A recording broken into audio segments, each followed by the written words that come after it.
Sunugal 24.net, l'information à sa juste valeur, c'est ici même. Sunugal 24.net.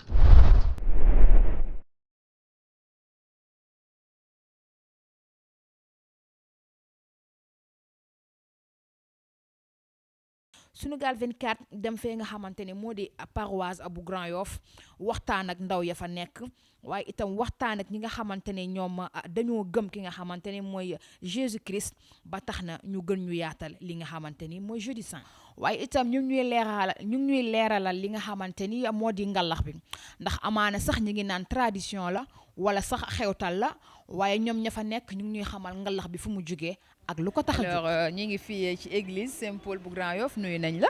fay nañ la. tur bi nan la. Alphonse Grégoire Sagna. alors Alphonse ñu ngi leen fekk fii ci église bi ngeen di waajal li nga xam ne moo di jeudi saint donc est-ce que mën nga ñu rappeler un tout petit peu que signifie le jeudi saint pour vous. Effectivement, bon, jeudi saint, ça nous rappelle le dernier repas de Jésus avec ses disciples, donc son arrestation.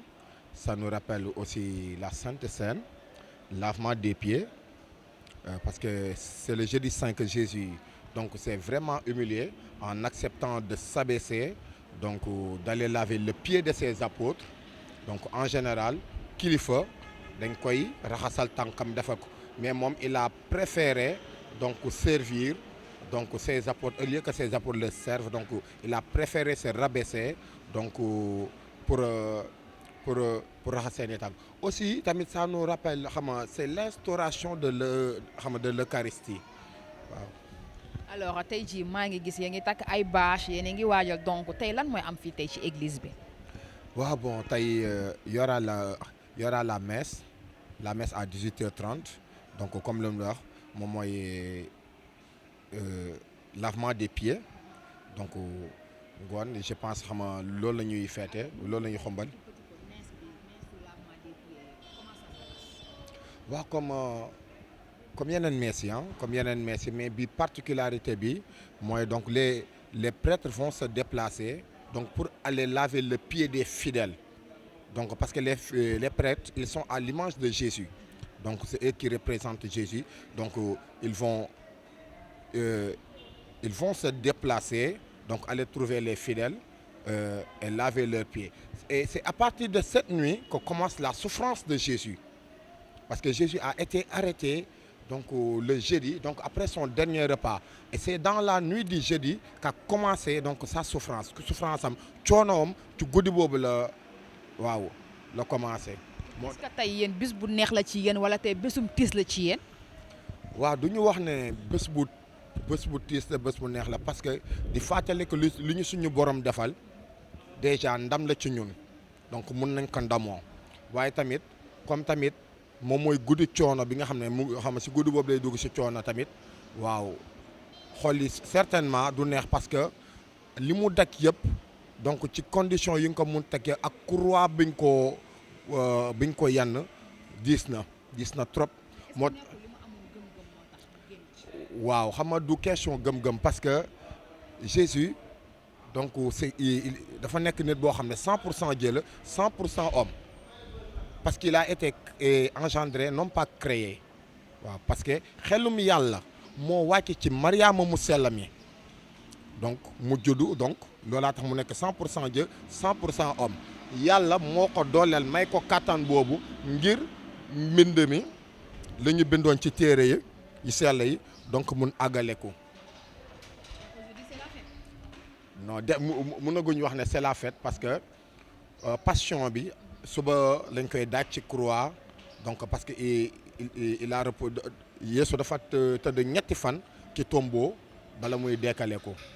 mun nañu wax ne dimanche la ñuy xumbal Pâques, dimanche la ñuy woy ne Hosanna ne alléluia, waaw dimanche dañ koy woy, maanaam fête bi dimanche la, mais suba waaw fête bi daal dimanche la, donc suba samedi su neexee yàlla dana amal messe veillée pascale.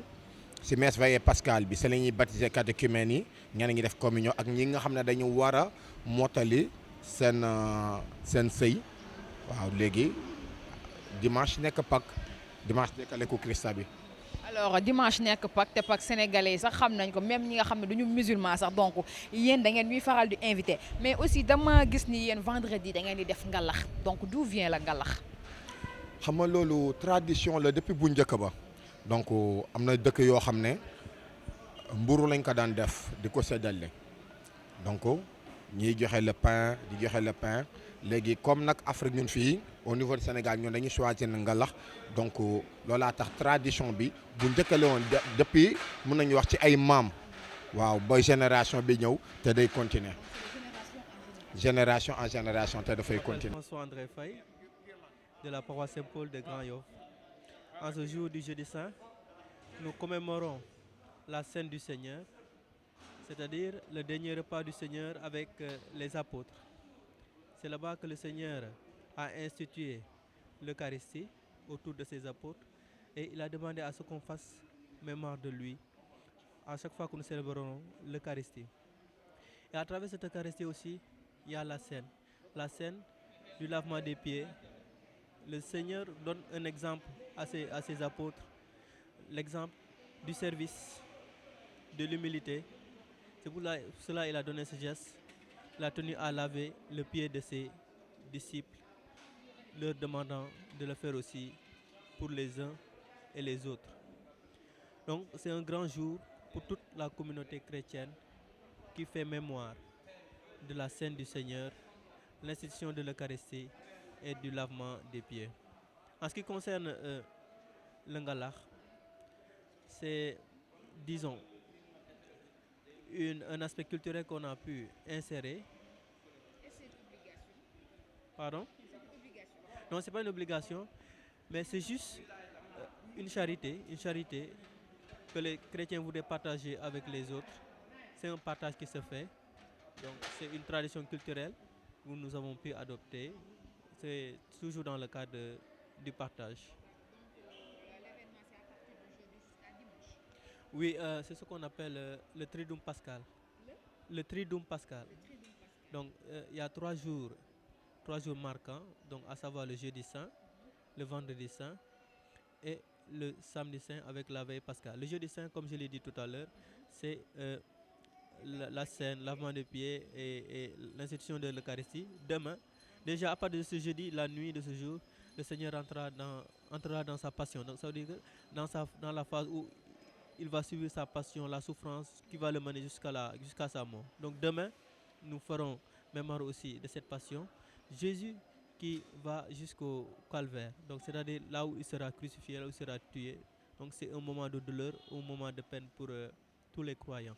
Donc on peut dire qu'on a vu ce film, on a vu Jésus en train, avec toutes ces souffrances qu'il a subies, donc demain pareille heure, qu'est-ce que cela va vous faire? Tristesse, joie? Oui, je peux dire qu'il y a une tristesse parce que c'est un événement vivant. C'est pas une histoire qu'on nous a racontée, mais cela s'actualise dans notre vie. C'est comme si c'était réellement aujourd'hui ou demain, le vendredi, que cela va se passer. Donc, nous allons vivre ça de façon intense, avec beaucoup de sincérité, avec beaucoup de foi, de fermeté et de croyance.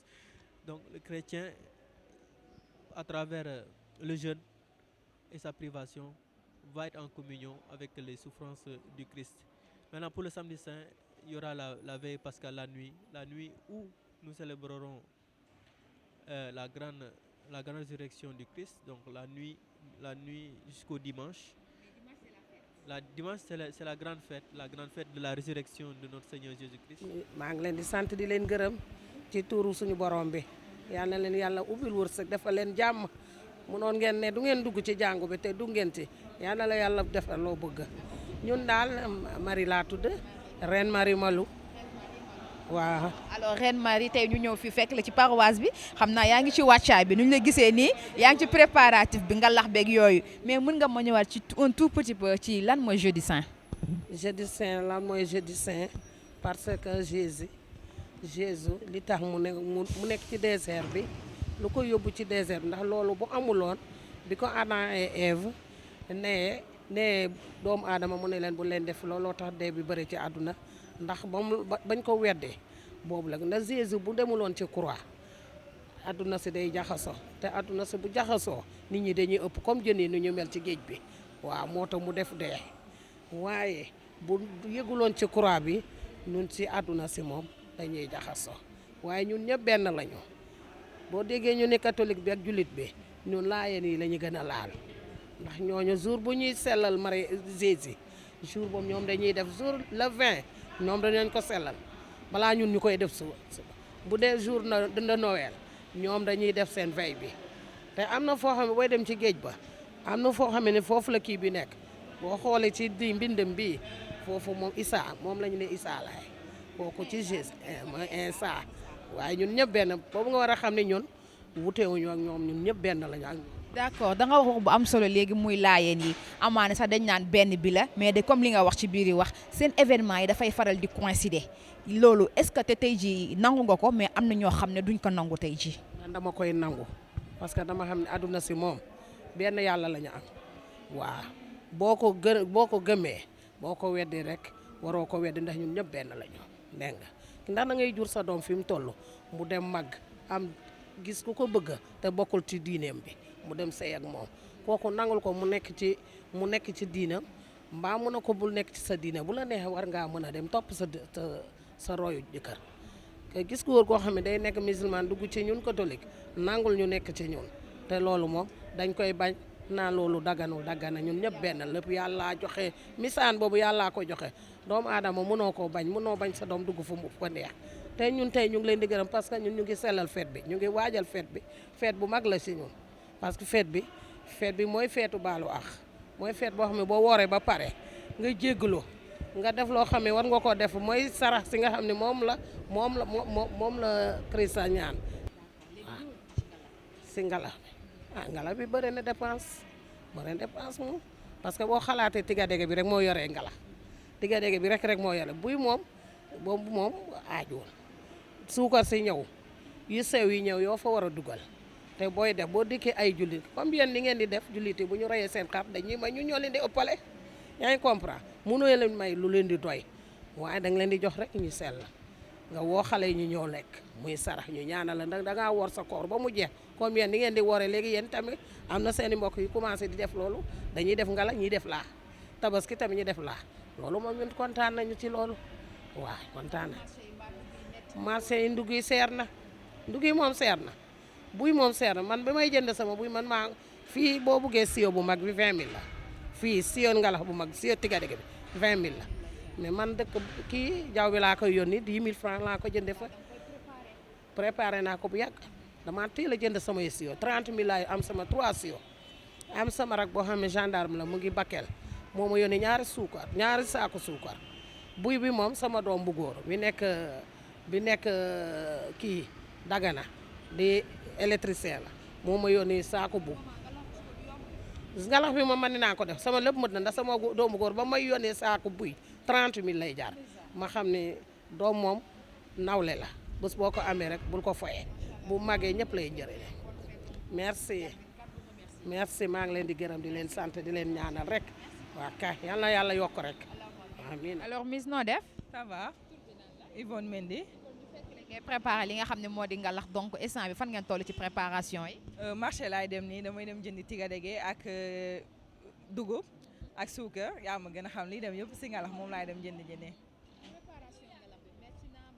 waaw métti na mais dañuy sant yàlla rek comme war nañ si jàmm ak salaam fas yéene pare si jàmm ak salaam loolu rek moo jar a ñaan.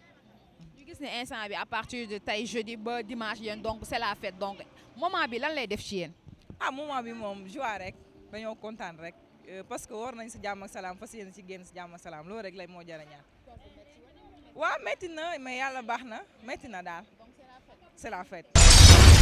Sunugal 24.net, l'information à sa juste valeur, c'est ici même. Sunugal 24.net.